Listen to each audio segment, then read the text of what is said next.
back to Arkansas Bigfoot, everybody. I was going through some of our early videos the other day, and I thought it would be interesting to show you how some of these things have changed over the course of time out here. Most of these are screenshots, so they might be a little bit fuzzy, but we'll do the best we can with what we've got. But I wanted to show you how, like the first big gifting tree, everybody that watches now is familiar with how it looks, but there's a picture of the way it was when we first started using it. And it had some small saplings and stuff growing up around it. We would hang apples on a string out in front of it, about 6-7 foot off the ground. And the apples would continually disappear when we would go back out. Over the course of time, they started leaning more and more limbs up against the tree and building it up to where it's what you see when you watch our current videos today. But that's some of the start of it there.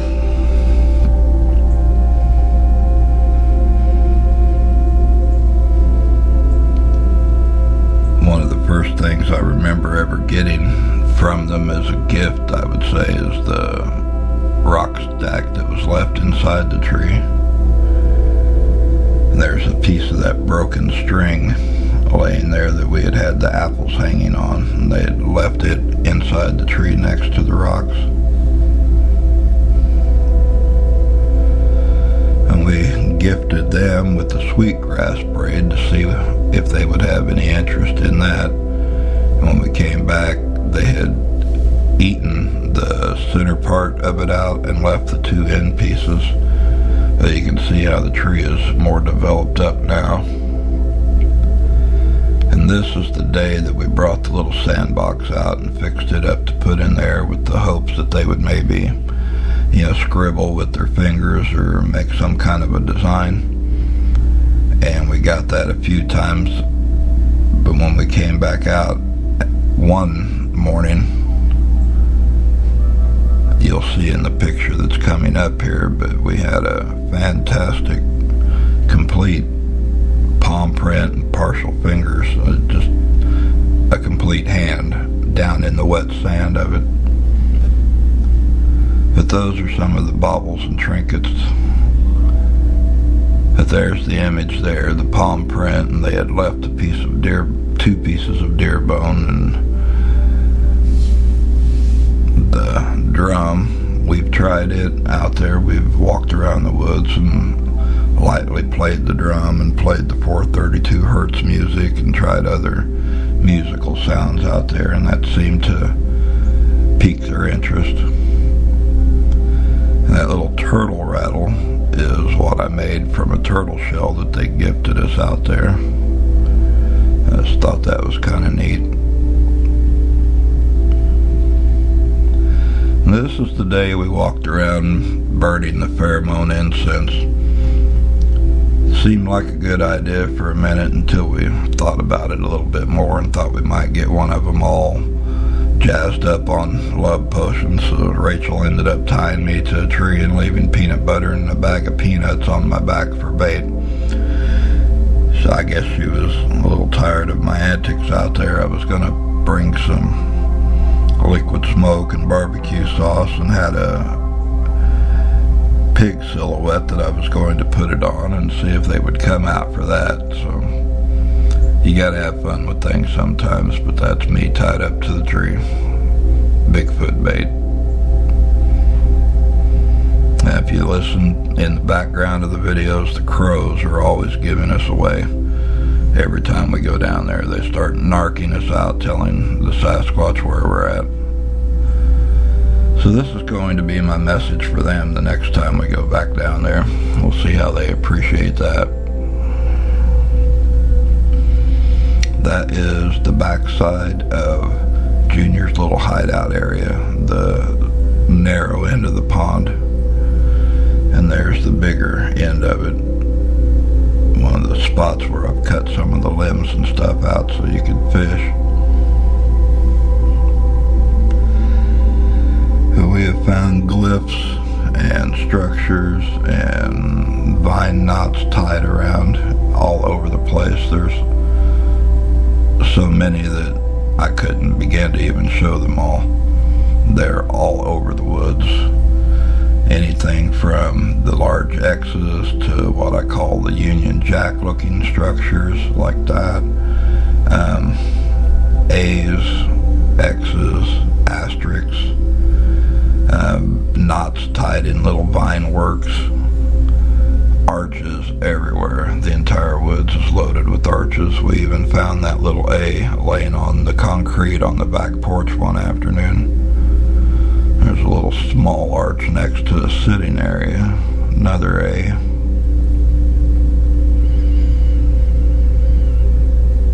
But the whole woods is covered with those now.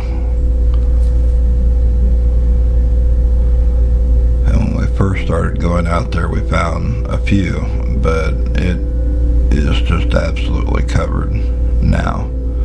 That tree break was probably 8.5 foot up.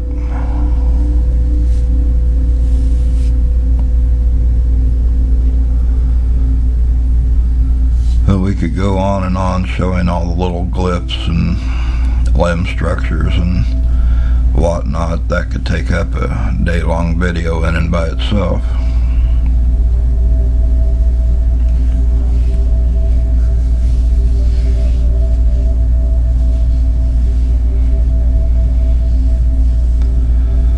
A lot of times we'll find these leaners up against the trees that have been placed there.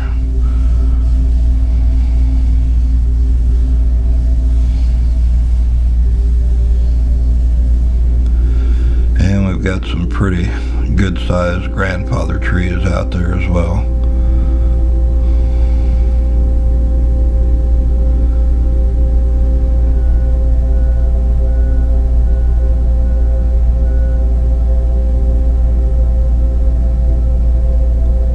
Now that's an interesting one. That is an old trail marker tree.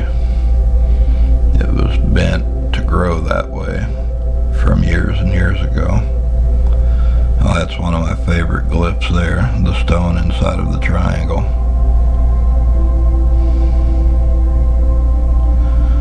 And there's our rock-clacking Sasquatch telephone booth.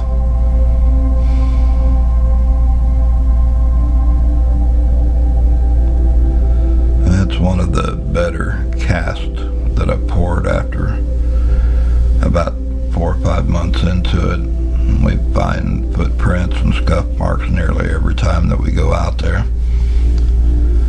Either the ground is way too wet or way too dry. It's hard to find right in that happy in between where you can pour good casts. So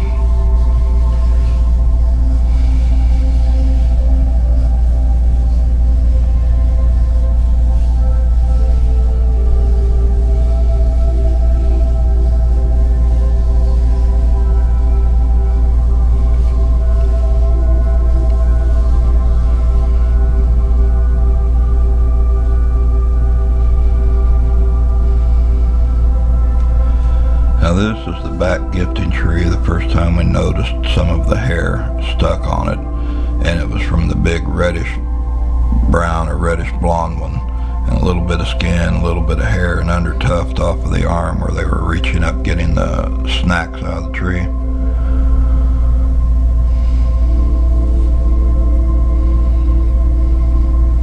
And there's just a different shot of it inside the baggie.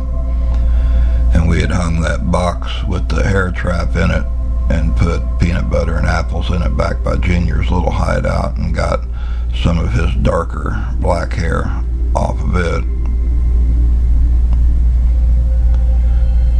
And a lot of people that are just now watching keep saying use a trail camera, use a trail camera. Well, we have repeatedly.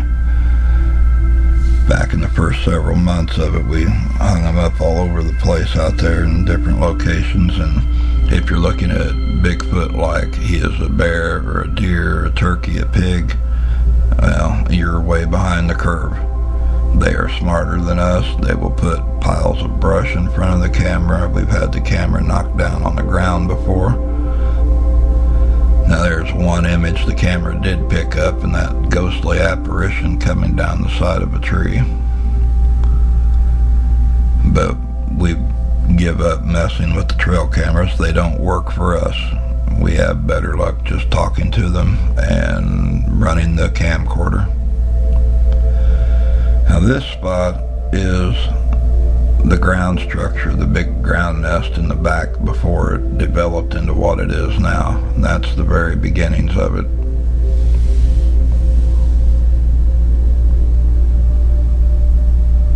And that's the first time we found that blue blanket out there. That was back in December maybe. And that's it, drug up underneath that start of the ground nest. And there's the shoe and the plastic bag and that old shirt that he's drug around everywhere. It's like his collection that he just keeps. There's the Spam can and a piece of that sweetgrass braid. And there, it's built up quite a bit more and a little bit more.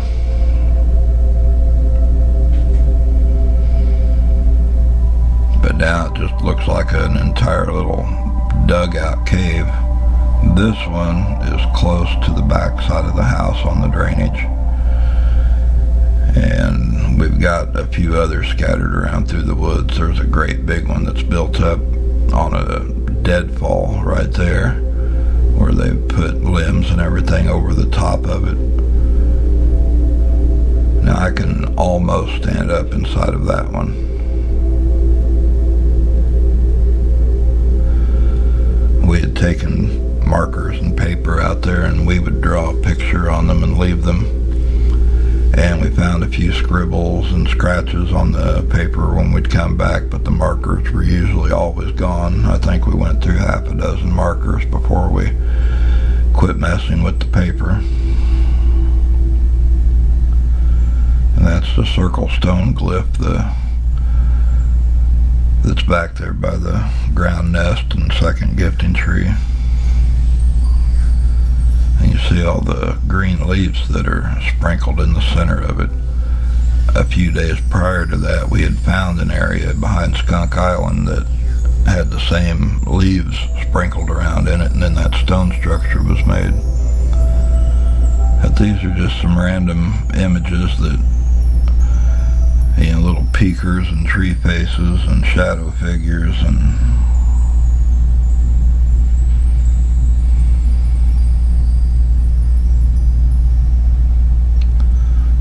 Koo standing on the hill. And a little juvenile in shadow form down by the water.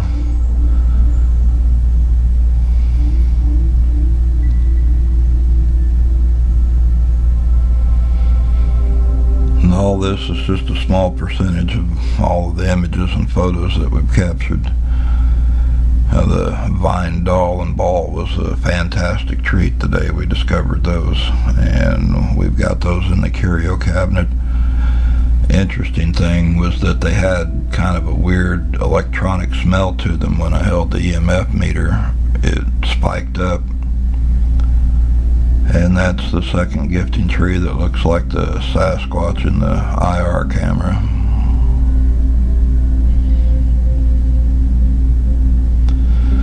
Well guys, you always complain I'm not on camera, so there I am. Hope you guys appreciated the little slideshow today. Take care. Thanks for watching, and we'll catch you down the trail.